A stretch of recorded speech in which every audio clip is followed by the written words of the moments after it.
어떤 의문이 드는 일이 있어서는 그 상대가 누구인지라도 다 양쪽의 말을 들어보는 것이 사실은 관례입니다. 어느 한쪽의 말을 듣고 그 일을 평가나 또 책임을 추궁하기에는 사실은 실수할 수 있는 그런 일들이 많이 있습니다. 우리가 오늘 시바가 그 므비보셋에 대해서 그렇게 잘못된 증거 또 잘못된 말을 함으로 인해서 므비보셋이 가지고 있던 재산을 그종 시바에게 다 빼앗겼다라고 우리가 지난 말씀에서 여러분들에게 말씀드린 바 있습니다. 그런데 왕이 이제 전쟁이 끝나고 또 궁으로 항공하는 그 과정에서 그 요나단의 아들인 므비보셋을 만나게 되죠. 그래 왕의 입장에서는 같이 피난도 가지 아니했고 그가 기회를 봐서 이젠 다윗 왕이 끈떨어진 연 같은 존재가 되니까 혹시나 해서 자기는 왕족이었고 또 왕에 대한 베냐민 지파를 통해서 사울 왕가가 왕가를 꿈꾸는 다시 한번 옛날 영화를 회복하자는 그러한 생각을 갖지 않았는지 해서 므비보셋을 그렇게 세워놓고 추궁하는 모습이 오늘 본문의 말씀입니다. 그런데 오늘 이 므비보셋이 다윗 왕에게 여차여차하고 또 자기 수하에 있는 시바라는 종이 자기를 속였다. 그래서 제가 애초에 왕을 따로 나서려고 했지만은 그 시바라는 종에게 속아서 내가 오도가도 못하는 신세가 되었습니다. 그러니까 내 죄를 엄하게 물으셔서 내가 잘못된 부분들에 대해서 버려주시기 원합니다. 그러한 내용을 우리가 본문을 통해서 담고 있음을 우리가 보게 됩니다. 오늘 비록 우리가 이 짧은 말씀이지만 다윗과 므비보셋의 짧은 대화이지만 이 므비보셋이라는 인물이 참 말 한마디 한마디가 참 오늘 읽는 이 독자들로 하여금 아주 진실함과 성실함이 묻어난다라고 볼 수가 있겠죠. 그래서 왕이 사실은 이 므비보셋을 대하면서 그런 마음이 가졌을 거예요. 내가 실수했구나. 므비보셋은 내가 아는 므비보셋이 아니었는데 이런 사람은 아니었는데 그종 시바 때문에 시바의 말만 듣고 므비보셋의 전 재산을 몰수했다는 사실에 대해서 다윗은 사실 미안한 감이 없지 않아 있었을 것입니다. 그런데 오늘 므비보셋의 그 모습을 보면서 더욱더 그가 어떤 사람이었는가라는 것을 오늘 성경을 통해서 한번 찾아볼 수가 있겠죠.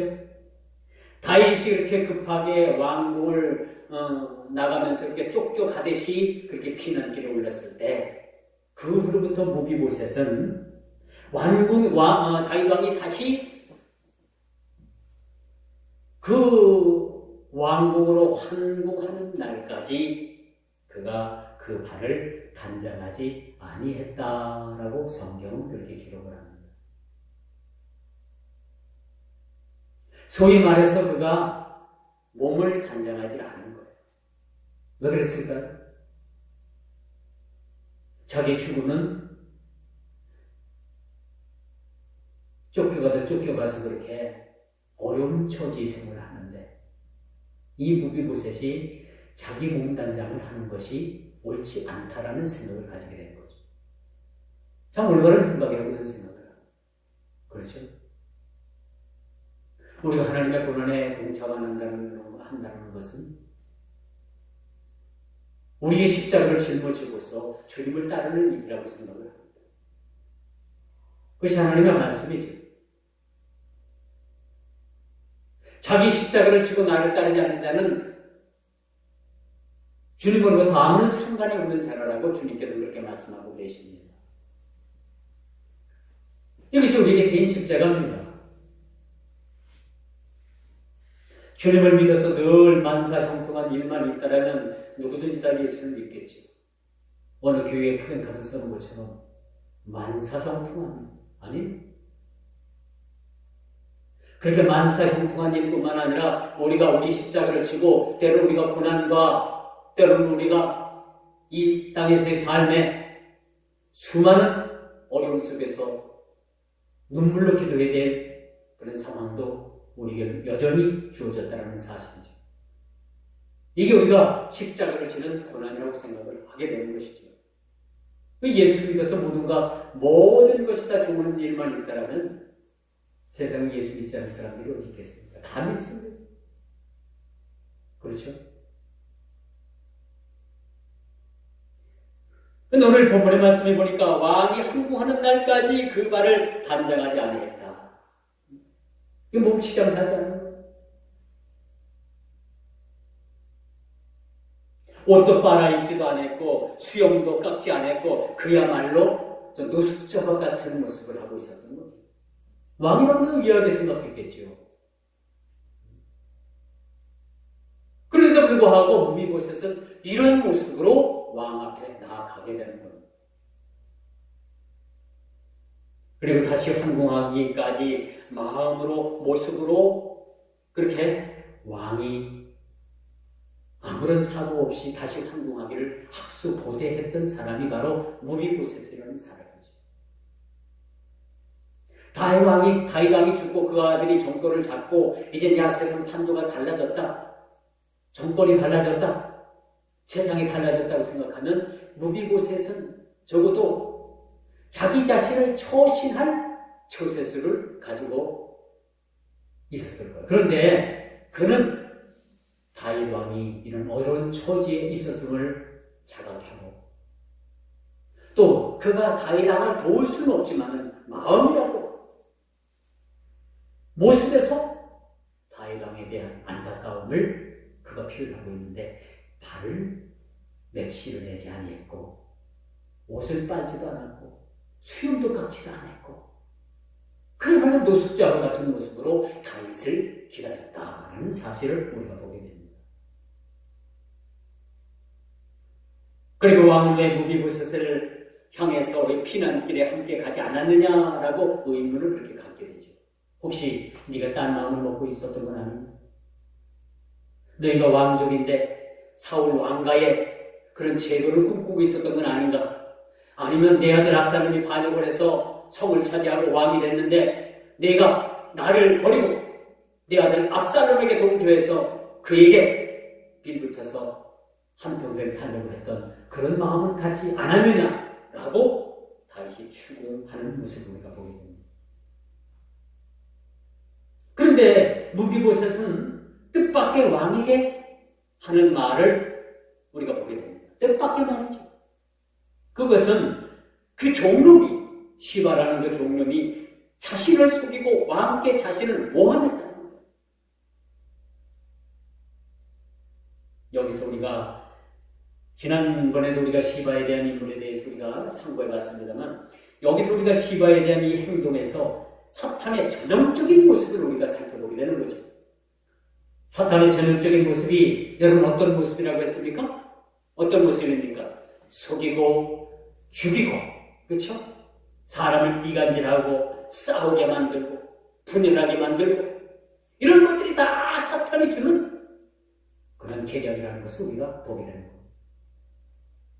무비보셋이라는 이 인물을 깜빡 속인 것이 시바지만은 사실 이 말씀의 모형은 이 진리는 사탄 마귀가 주는 그러한 속임수였다는 것을 우리가 보게 되는 거죠.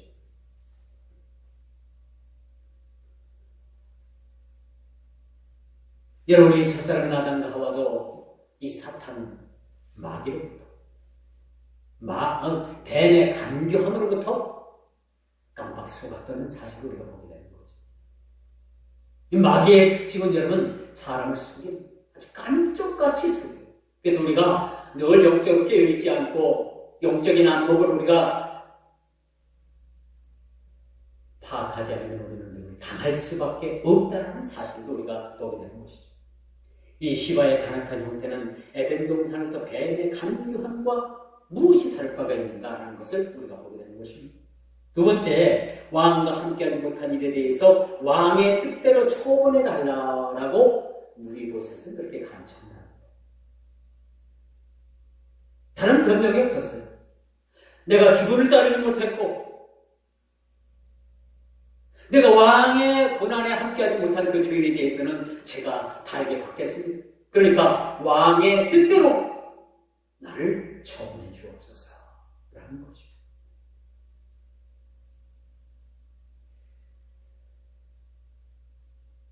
이 무비보셋은요, 아버지 요나단, 할아버지 사울에게 이르기까지 다윗으로부터 극진한 대접을 받아왔던 터인데 이번 압살롬의 난으로 인해가지고 무비보셋의 심정은 참 다윗과 함께 하지 못했다는 것 사실. 그동안에 적 도움을 주고 다윗의 상에서 함께 음식을 먹고 식사를 할 수 있는 한 가족으로 대해줬는데 다윗의 입장에서는 좀 섭섭했던, 또 무비보셋이라는 인물은 함께하지 못했다는 그런 원인과 자기 변명도 충분히 있었지만은 왕의 뜻대로 처분을 기다리겠습니다 라는 그런 말을 합니다. 여기서 우리가 무비보셋의 심정을 한번 헤아려 보게 되는 거죠.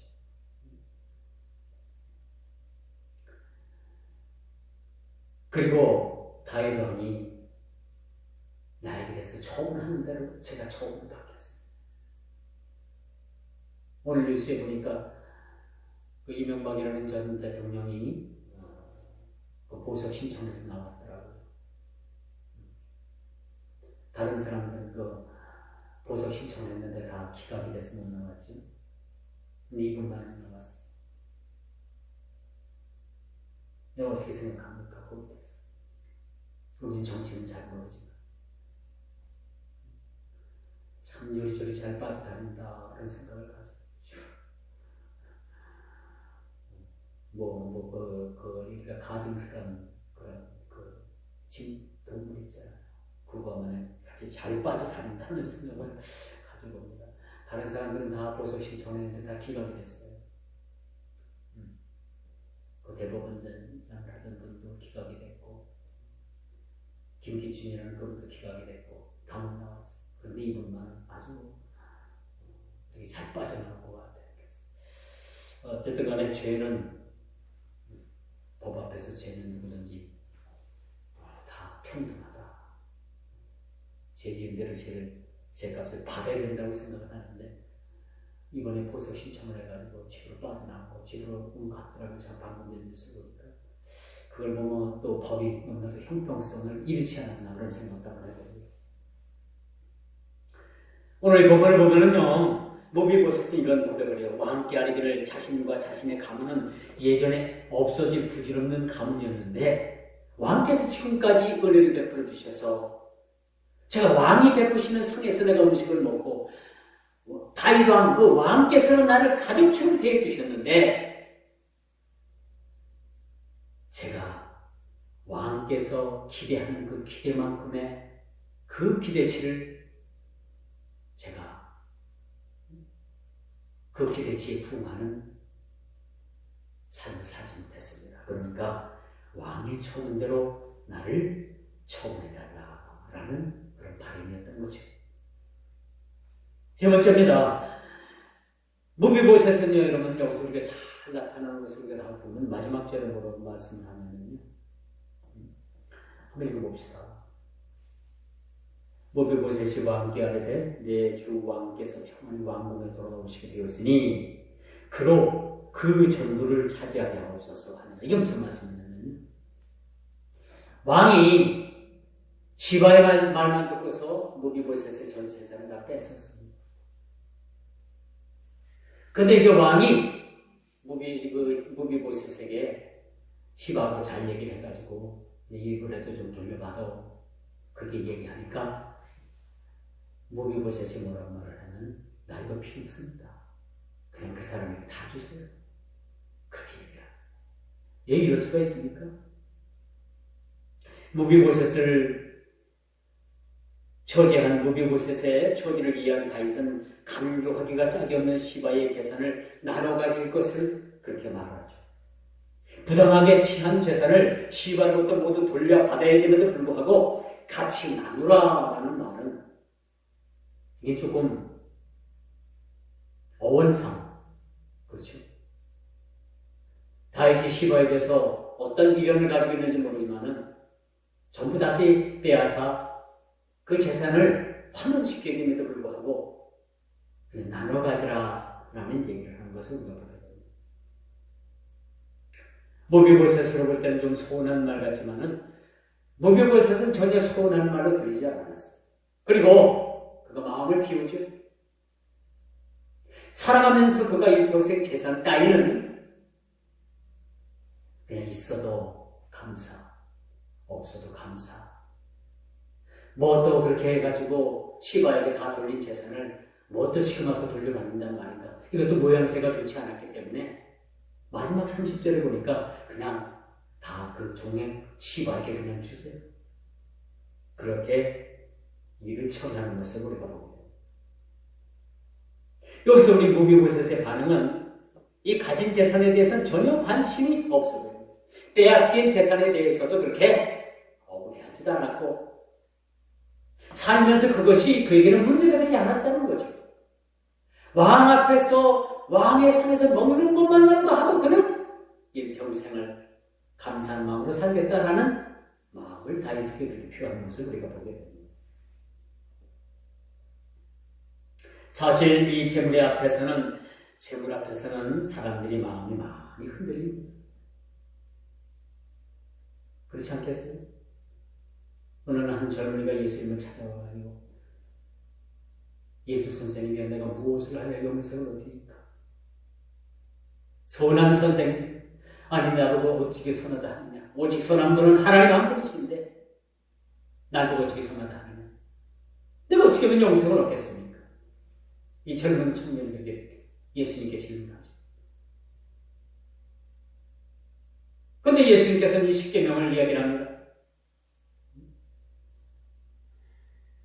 그리고 마지막에 이 젊은이가 이것을 내가 다 지켰나이다. 그러니까 그럼 마지막으로 너에게 한 가지 내가 묻겠다. 그렇게 할 수 있겠느냐? 네가 가진 전 재산을 불쌍한 사람들에게 다 나눠주고 너는 나를 따르라. 그렇게 말씀합니다. 참 어려운 일이죠. 예수를 믿고 우리가 신앙에 입문하면서 사람들이 어디서 가장 많이 넘어지는가 하면요. 이 11조에서 가장 많이 넘어져요. 헌금에서 가장 많이 넘어집니다. 거기서 넘어져요. 넘어질 뿐만 아니라 많은 사람들이 거기서 세상으로 많이 떠납니다. 교회에 그렇게 어렵게 입문을 했다가도 이런 헌금 문제로 인해서 많은 사람들이 교회를 떠나가게 됩니다. 이 청년도 마찬가지였죠. 내 가진 전 재산을 다 가난한 사람들에게 나눠주고 너는 나를 따르라. 그러니까 이 청년이 심히 고민하여 돌아갔더라라고 성경은 그렇게 기록을 하죠. 뭡니까? 그가 이 재물의 턱을 넘지 못한 것. 재물의 턱을 넘지 못한 것. 오늘날도 마찬가지입니다. 오늘날도 마찬가지.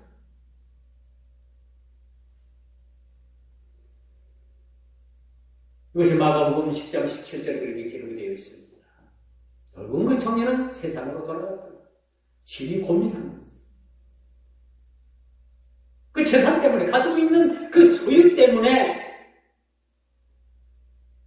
결국 구원받지 못하는 그런 사단이 일어나게 됐다는 사실이죠.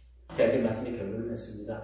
과연 그 부친 요나단과 같은 마음을 그 아들 모비보셋이 소유하고 있음을 보면서 참으로 그 몸은 장애를 가졌지만 마음만큼은 반듯해 보이는 그런 모습을 우리가 봅니다. 여러분, 망대밭에서 왕대가 난다는 말이 있어요. 그 아버지 다윗. 비록 하나님으로부터 버림을 받았지만 처음에는 하나님으로부터 참 준수하고 그 모습이 정말 아름다웠던 사울 왕, 그 할아버지를 무비보셋은 그렇게 가족 이력이 있었던 가정이었음을 우리가 보게 됩니다. 여기서 옷을 빨지 않아 했더라. 이러한 무비보셋의 행동을 보면서 다윗 왕과 함께 고통을 같이 나누겠다라는 그 모습. 그리고 그렇게 그가 행할 수 있었던 것은 전적으로 다윗이 그 피난길에 얼마나 고통스러웠는가를 생각하면서 발을 치장하지 않았고 옷을 빨아입지 않았고 수염을 깎지 않았어. 그야말로 노숙자와 같은 모습이었다는 거죠. 이런 모습으로 다윗에 대한 애정, 다윗에 대한 함께하지 못했던 그런 부끄러움, 이런 것들을 표현하고 있다는 사실을 우리가 보게 됩니다. 그리고 왕위를 찬탈한 그 압살롬에 대해서, 그리고 또 왕의 자리를 빼앗기고 그렇게 도망을 갔던 다윗 왕의 고통에 대해서 적극 동참한다는 의미에서 보여준 애도의 표시였다라고 그렇게 성경은 기록해 주고 있습니다. 이와 같이 무비보셋의 자세는 다윗 왕에 대한 그 변치 않는 충성심을 보여주고 있는 거예요. 그리고 더더욱이 집권자인 압살롬의 주변에서 다윗 왕을 위해서 애도의 표시를 나타냈다는 것은 그가 어떤 환경 속에서라도 다윗 왕만을 섬기겠다고 하는 굳은 의지를 우리가 보여줘야 되는 거죠. 그래서 성경은 네가 하나님을 택하든지 바알을 택하든지 둘 중에 하나 하라, 그렇게 성경은 말해주고 있습니다. 얼마든지 오늘 무비보셋이라는 사람은 압살롬에 대해서도 또 그렇게 줄을 댈 수도 있고 다윗 왕에 대해서 줄을 댈 수도 있었지만은 압살롬에 대해서 줄을 대지 않고 다시 돌아올 수만 있다면 다시 섬길 수 있는 그 죽은 그 다윗 왕을 기다렸다는 사실입니다. 오늘날도 마찬가지입니다. 주님 언제 오실지 모르겠지만은 오시는 그날까지 우리가 오직 외길, 오직 주님 앞에 믿음을 가지고 나가는 길이 온전한 믿음의 신앙이라는 사실을 우리가 알게 되는 거죠. 적당히 세상에 한 달에 걸쳐놓고, 적당히 교회에 한 달에 걸쳐놓고, 세상이 좋으면 세상으로 기울였다, 교회가 좋으면 교회로 기울였다, 이건 이원론적인 그런 신앙의 태도는 용납될 수 없다는 사실을 우리가 기억을 해야 되는 것입니다. 일편단심 그리스도만을 섬기듯이 무비보셋의 마음은 오직 다윗 왕만을 섬기는 그런 자세였다는 거죠. 오늘 이 본문 말씀을 보면서 우리가 다시 한번 교훈 삼을 것은 오직 우리는 예수 그리스도, 오직 그분만을 섬기고 그분만을 우리가 따르는 그런 체제의 삶을 살아가는 것이 우리 삶이라는 거죠. 적당히 세상도 섬기고 적당히 주님도 섬기고 그건 있을 수가 없는 거죠. 결단하는 거죠. 가부간에 너는 이쪽에 쓰든지 저쪽에 쓰든지 가부간에 결정을 하는 얘기죠. 그리고 하는 말이 나와 내 집은 오로지 주님만을 섬기겠다는 그런 선포적인 말씀. 이 말씀이 우리 삶에 전부가 되기를 주님 이름으로 축원하면서 말씀을